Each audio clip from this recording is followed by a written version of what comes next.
the home of wargaming.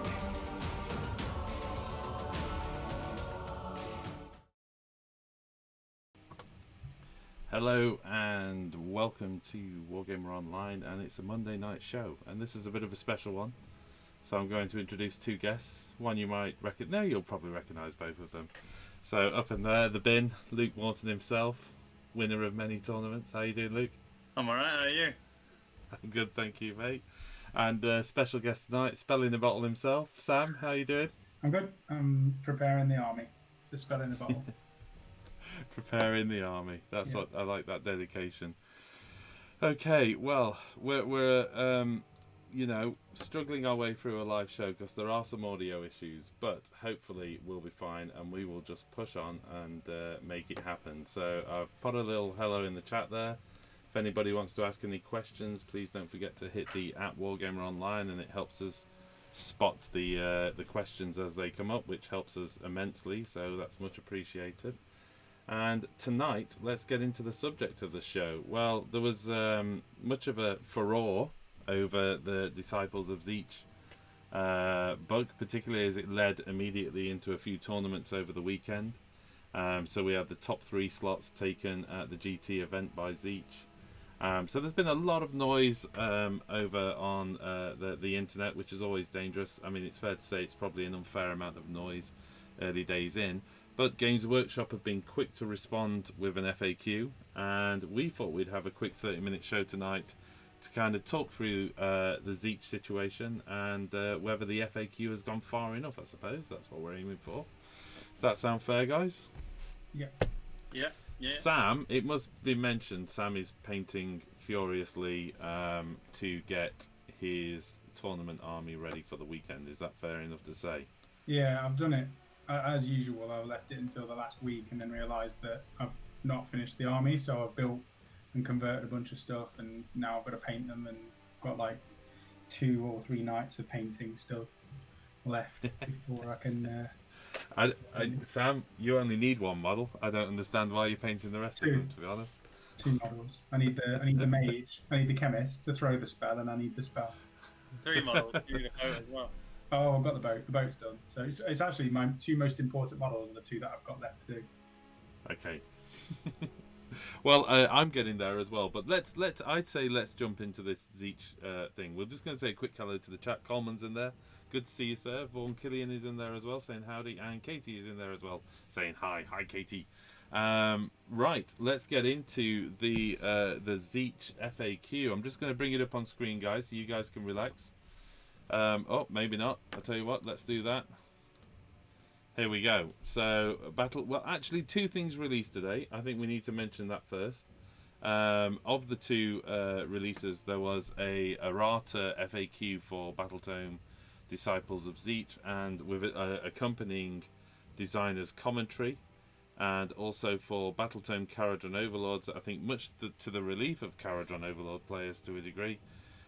Just the designer's commentary, so no big change there yet for those guys, but there you go.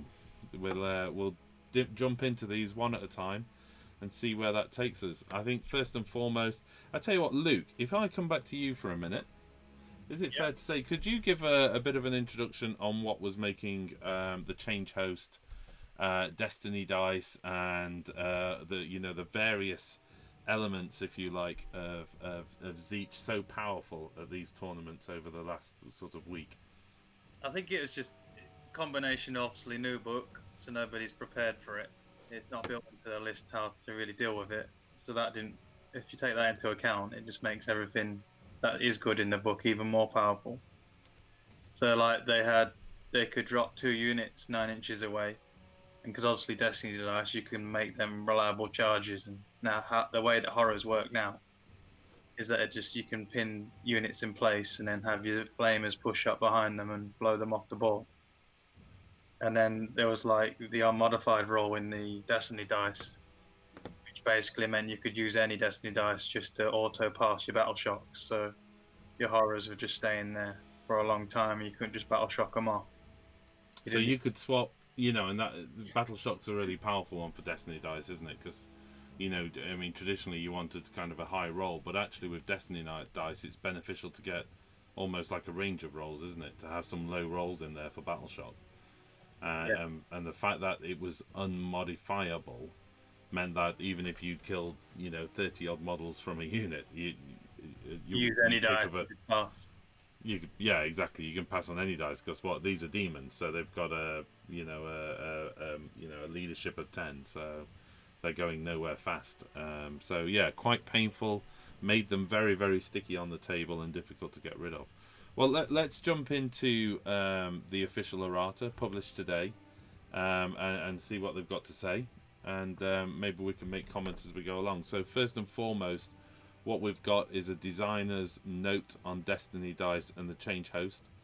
So it says, whilst the intention of unmodified Destiny dice was to control unruly casting rolls and other exploits that were identified during testing, and an attempt to keep Destiny dice mechanic as straightforward and interpretation free as possible, unfortunately we did not foresee the consequences this change would have on battle shock and save rolls, especially with the regards to units like Pink Horrors, which can tie up enemy units in frustrating ways.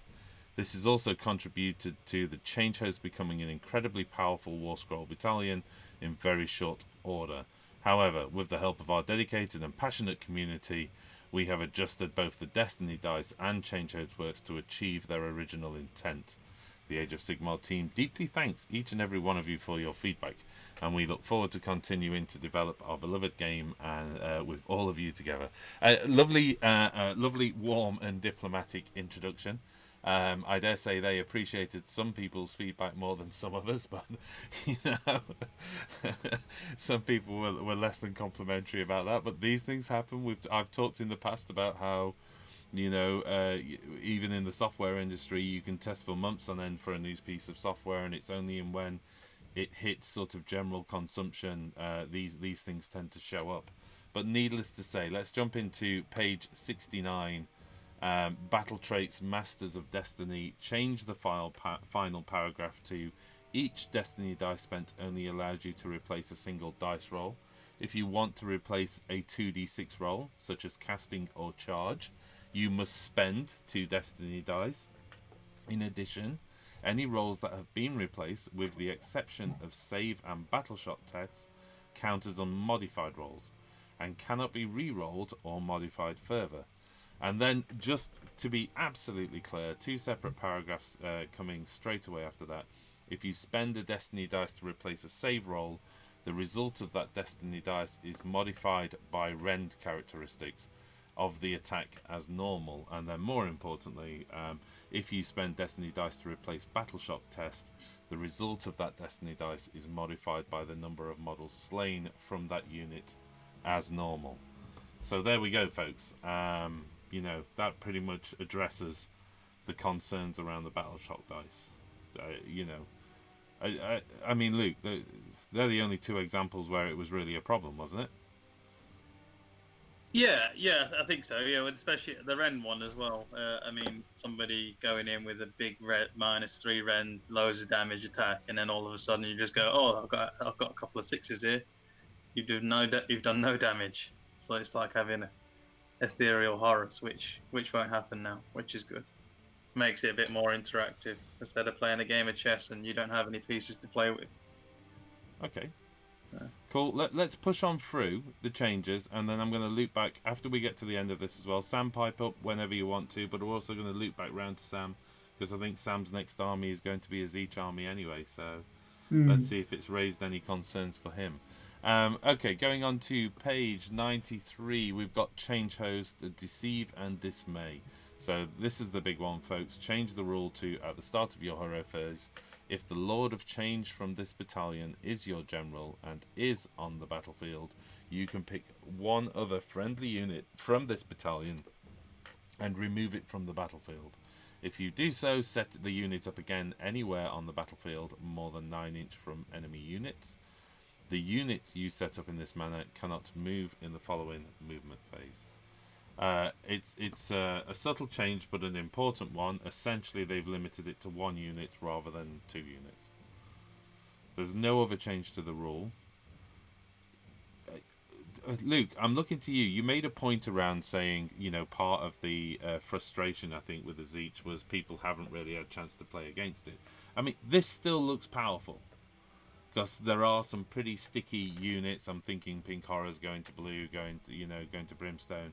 Those things really. You're talking like a 100 wound unit, but you've only got one coming at you now in turn one. Yeah. Rather than. It's okay. I mean, it still doesn't really change how the list works because you just put 20 horrors into somebody and tie them up, and you can still move up with your flamers still pretty fast and shoot them off. So it doesn't really change how Changehost works. So, I mean, it was good having 2 teleports, and now it's going down to 1, but it's not a massive change. So it's still going to be very powerful, Changehost. Yeah, I for me, it's powerful for sure, but again, it's still, focused around the Lord of Change has to be on the table at that time, which means there's a way of shutting this down if you can get to that Lord of Change. Easier said than done, but there are some particularly mobile armies out there. Sam, how are you feeling with your Kharadron Overlords right now? I'm feeling good because I normally do just play an underdog army, and this time it feels like I've actually got a bit of an edge for this tournament. I think I've got an update. Normally, like I took the Brayherd, didn't I? And they were the worst. And I think a week or a month or something after the tournament, they decided to bring out the Brayherd book, and I was like, oh, okay, yeah, that's good. That's late. And then Iron Jaws, obviously, I got rid of those, and then the Iron Jaw book came out, and it was like, okay. Whereas Kharadron, I've been doing these for a while now, and just as I'm about to do this tournament, they've released a book for me, so it's been quite good. I've had to change my list a lot from what it was, and some of the stuff in there has been a bit frustrating, but overall I'm fine with it. Just adapt. So, other than it being a, inconvenient timing on the other books, I think you're right. You've got Kharadron Overlords. They're again, a relatively untested army. It's a relatively new book, and there's some powerful builds in there, isn't there? And I think there is some good counters that they sit as a possible meta counter to Zeench. So it will be interesting. I wish you all the best. I'm going to be at the tournament too, so obviously I don't wish you well too much. Although I'm firmly my plan for the tournament is 3 quick losses, followed by enjoying the second day in the midfield, where you'll be working hard to dominate and destroy people's dreams, no doubt. I doubt it. Okay, let's jump back to the FAQ. We've got a couple more things to cover. They seem some of them seem insignificant, but they do make quite a big difference to some of the lists that have been out there. 2 seconds. So here we go. We have page 98, the Lord of Change, Beacon of Sorcery. Sorry. So this is, you can use this command ability at the start of your hero phase. If you do so, pick 1 friendly model with this command ability. Until your next hero phase, you can add 1 to casting and unbinding rolls for Zeench demon wizards whilst they are wholly within 18 of the inch of the model. The same unit cannot benefit from the command ability more than once per turn. The change there, folks, is simply making it unstackable. So again, Luke, was this happening? Was this happening on some of those builds out there? Were people, getting 3, 4, 5 to casting on this? It was mainly around the horrors and blocking people up on the flamers that were the main problem. I don't think we saw much with the casting because you can just reliably cast so well with your destiny dice. Yeah. It just all these other changes that you're reading out, they're just like minor things really, just to tidy it up a bit. They almost feel like typos, I mean, generally now that you cannot stack this ability is pretty much rife in most of the new books, isn't it? Yeah. So it really does feel like these were omissions rather than, omissions. Sorry, I said emissions there. I'm worried about the environment and Zeench at the same time. But yeah, they're more omissions from the book than they are a change reacting to what was going on in the scene, I suppose.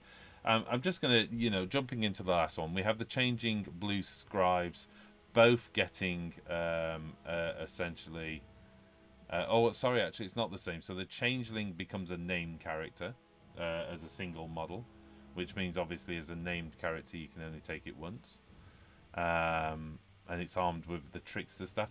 Can you also, with named characters, you can't change their artifact? Is that correct?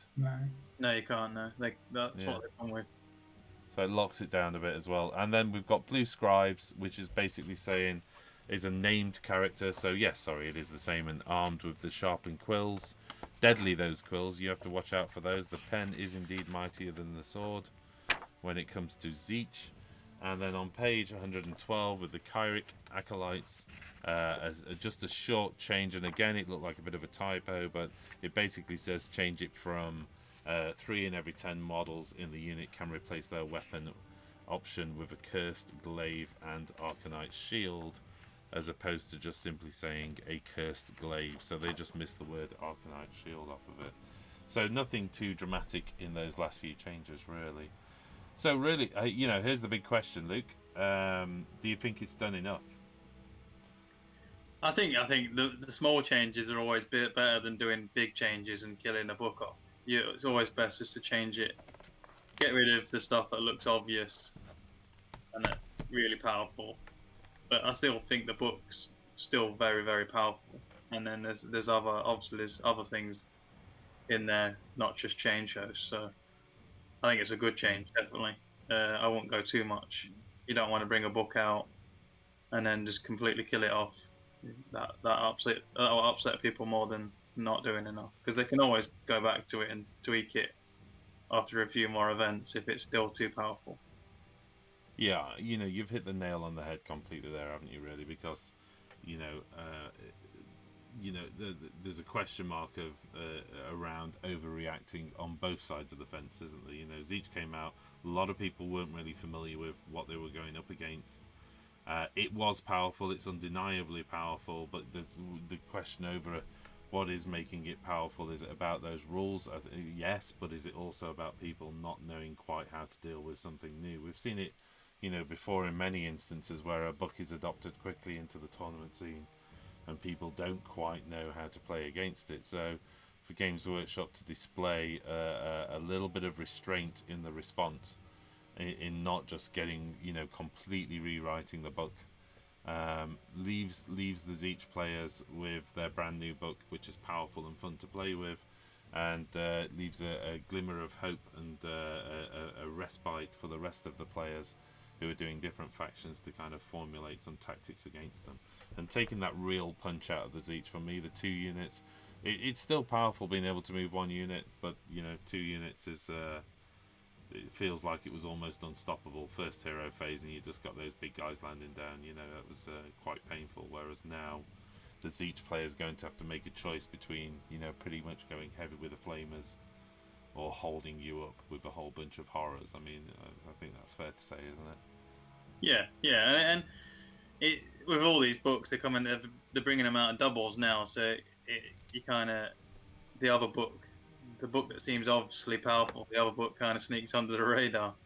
You had it with Sigmar and Orcs, and then Orcs are actually incredibly powerful. And then I think you're getting it a lot at the moment with these double releases. So Zeench might just not Sylvaneth, no. Yeah. Well, that was released on its own, wasn't it? Yeah, I'm joking. Yeah, well, I'm looking forward to Sam, rampaging through the tournament at the weekend with his Kharadron Overlords. You keep saying this, but I don't think I am. I just like the idea of putting you under a bit of pressure, Sam, because I know that you have very exacting standards, so I'm just helping you in. I'm already under pressure and you're just making it worse. The lunchtime is going to be interesting. You're either going to be hearing him screaming, either in laughter or in crying. No, I don't mind not winning at this tournament. I'm not worried about losing the games. I am genuinely turning up for a laugh with my spell, and that's pretty much. That's why I'm going, just to see the reaction. It is amazing, Sam. It's absolutely beautiful. I think the thing is as well, for me, playing against a beautiful army as well, you can't help but just look at. You have to appreciate what somebody's put into the army, and it kind of. You don't mind losing against a really beautifully crafted army that someone's put their heart and soul into getting it sorted. I'm thinking your Ideneth army, Luke, which is just absolutely gorgeous. you know, Sam's Kharadron Overlord human Skyfleet, which is just absolutely amazing. You know, I'll lose against that any day. You know, I think it's well, I will anyway. That's a given, really, isn't it? But you know, it's one of those things, though, kind of a pleasure to see on the table. So, and obviously the tournament we're going to at the weekend, which is Throne of Skulls, is very much driven around soft scores.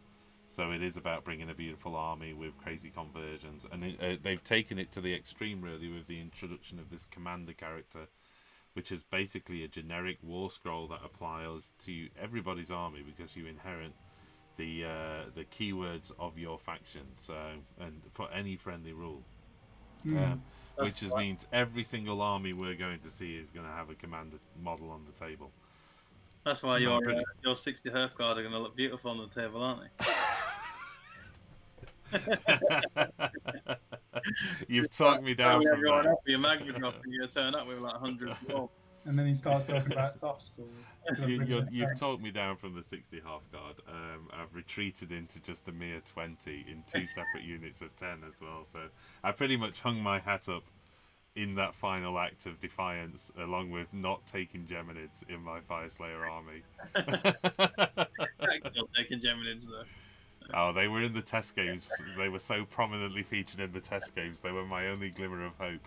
And I thought it's better to remove hope and know I'm going to fail every mission than have a glimmer of hope based around a single spell. Let's jump into the chat, say hello to a couple of people. We've got, I think, a couple of comments, but Coleman's in there, Frost and Fist is in there, saying, hey there, beautiful people. Frost, I am so glad you are, if it is indeed Methos, hope you're out of hospital now. Good to see that, and you're on the mend. So was worried about you, chap, and thanks for keeping everybody posting. It's good to see you on your feet again.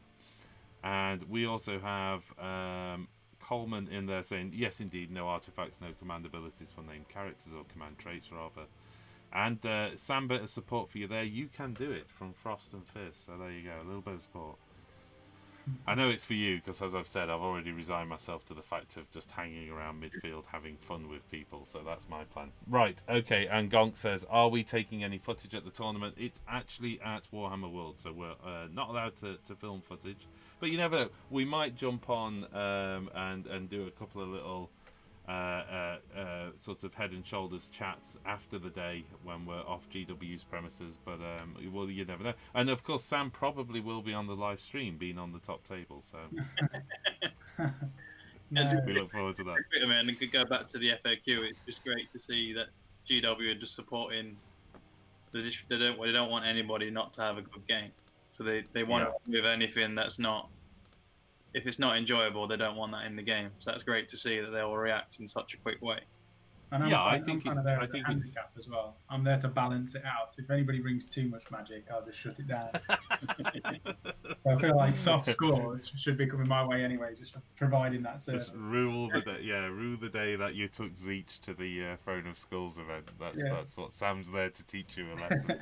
Single-handedly taking them on. Yeah. No, Luke, I absolutely back you up on this one. I think they were quick to respond to this. I think they've done a measured response.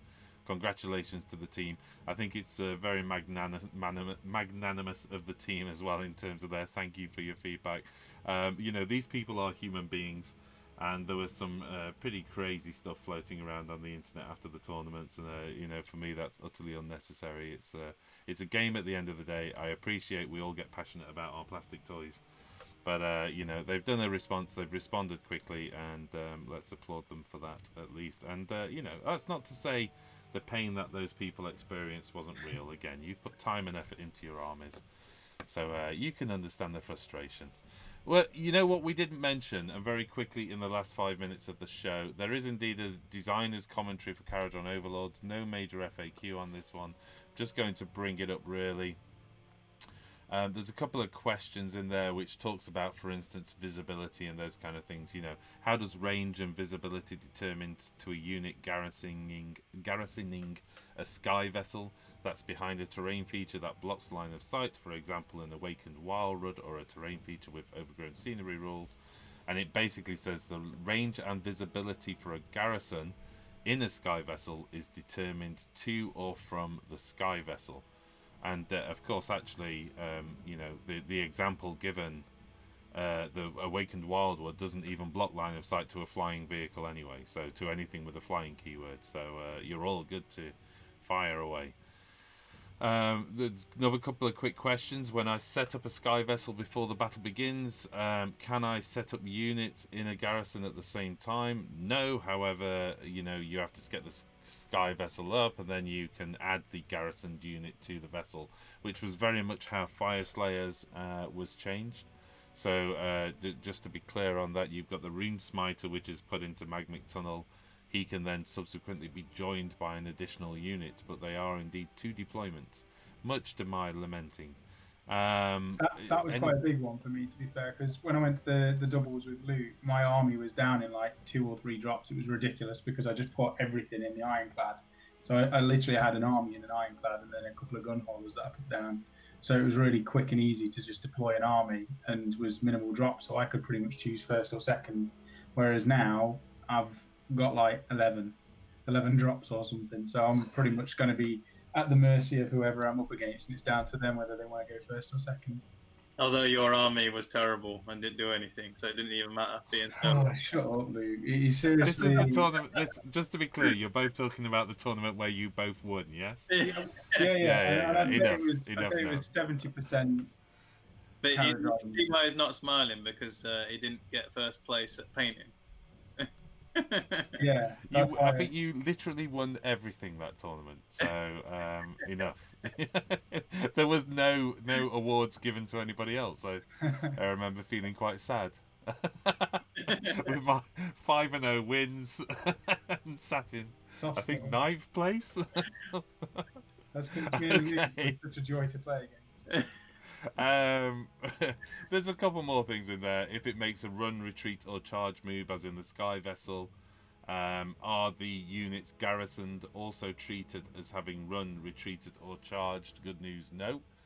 And if I use the fly high ability with sky vessel that's within 3 inches of an enemy unit, does it count as a retreat move? No. If a unit uses the Hitch's ability when it's within 3 inches of an enemy unit, is that unit treated as having retreated? No. So all the right kind of answers if I was a Kharadron Overlord player right now. When a unit is part of a garrison, how are the ranges of the abilities measured? So it says, unless otherwise stated, all ranges that would normally be measured to and from the model are instead measured to and from the terrain feature or sky vessel, as they are part of it. So Sam, good idea to wrap an extra 2.5 inches around your boat. Nice. You gain all them inches for your ranges and stuff and line of sight. I've literally got boats. My list is boats. I don't even have people. I think we've got 2 10-man units, and that's my army. It's on the table. It is the table. Yeah, well, the thing is, my Ironclad doesn't even have anybody in it. Oh no, it's going to have a wizard in it. So I've got an Ironclad that can carry like huge amounts of men, and it's got one little wizard riding on top of it, just chilling. And that's just because I want more boats in my list. Sam, this one's for you. Question, can I use Spell in a Bottle to cast that Broadcast Corn spell? The answer is no. Not a good idea if you want to win soft scores. It's thematic. There is actually a question on Spell in the Bottle, which basically says, can I use it to cast and end the spell in a phase other than my own hero phase? And the answer is no. No, it's if fine. an ability modifies a rule, any restriction that applies to the rule still applies unless specifically otherwise noted. No, it's my tactic is move forwards, throw the spell at something, and then just fly high and watch the chaos. Okay, well, a couple more questions, but nothing dramatic on that. And at that, we're at 9 o'clock. So we said it'd be a quick 30-minute show for that, folks. So back to the Zeench thing. The unmodified battle shock. Just to make it aware, the way it's worded at the moment is you can't use one of your Destiny dice with a 1. So you regen your horrors. Your dog's not happy about that. So are you saying that's gone now? Yes, because now you have to modify it with how many models you've lost. It doesn't count towards that naturally rolling a 1 on the scroll. Okay. I think I've got you on that. So it's a sort of your Destiny dice. You could just say, "Oh, I've got a 1 here," automatically pass, but also regen D6 horrors, but now the way that it's worded, you can't you have to naturally roll a 1. You can't just use a 1 out of your destiny dice, which is also a Right. great change. Okay. Okay. Well, sounds good. I'll try and remember that for the tournament. Because it'll be the all important first turn where I just head off to the bar with my with my fire slayers. You never know. I might surprise a few people with my fire slayers, but Yeah, get we'll 5 see. wins again, and then just be like, oh yeah. That's not going to happen, Sam. Not with the test games I've been playing, but there you go. Right, we've got a couple of things. Coleman says, I'm shocked we didn't get nerf. And he refers to we, of course, when he talks Kharadron Overlords, because Coleman is indeed the very embodiment of Dwarden. Where are we now then? Johnny Rockstar saying good evening all, and I think a couple of people saying hello to Johnny Rockstar. Good to see you again, sir. It's been a while. And Gonk says nice to all see you all again, and can you stop growling, please, Luke? Says somebody. You get very passionate about those ones. Okay, guys, thank you very much for tonight. This was just a quick 30-minute one. I know that what I'm planning on doing over the next couple of weeks is I've got to get a review out of Wrath of the Everchosen, which is absolutely amazing. I'm loving it. Particularly the lore around Archeon and Slaanesh. Great little section in there which we'll chat about. So I've been focusing at the moment. My main reading has been on the front section, which is kind of moving the timeline forward and the events within the realms. So there's been some pretty exciting reading in this book. So I think it's great news for 2020 and Age of Sigmar fans in terms of the story advancing. So quite exciting stuff. So we'll be having a look at that. And I've also got quite a lot of hobby to get done this week to get my army finished. So if I can rope some of these crazy kids into it, we'll do some hobby hangout as well, where we'll just talk general nonsense and do some painting maybe. Okay, I'd just like to thank my two guests tonight. Luke, thank you very much, sir. Yeah, thank you. And Sam, it was lovely to see you again. Yes, thank you for having me on. And we'll say good night to you all. Thanks a lot, guys. See you soon. Bye. Cheers, guys. Good night.